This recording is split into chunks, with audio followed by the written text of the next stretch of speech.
इस पूरी जंग की प्लानिंग जनरल शहीद आसिम मुनीर ने की। इंतहाई दलेरी से, दानिशमंदी से मैं उसका जाती तौर पर गवाह हूं, क्योंकि उन दिनों में दिन रात मेरी इनसे टेलीफोन पर और हमारी फेस टू फेस मुलाकात होती थी। और जिस हौसले के साथ मैं आपको ये कहना चाहता हूं कि बतौर एक पाकिस्तानी के मुझे इनके ऊपर फख्र है, ये कौम के फख्र है, कौम के बेटे हैं ये बिल्कुल।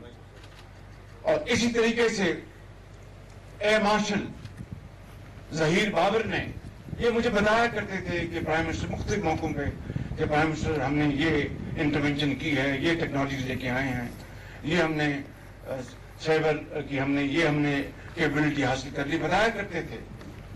और मैं यकीनन उसको अप्रिशिएट करता था, लेकिन उसका अमली मुजाहरा जो इन्होंने 9 और 10 को जो किया है, मैं समझता हूं कि ये यकीनन ये सपा सरदार और ये मार्शल आज कौम के आंखों के तारे बन चुके हैं।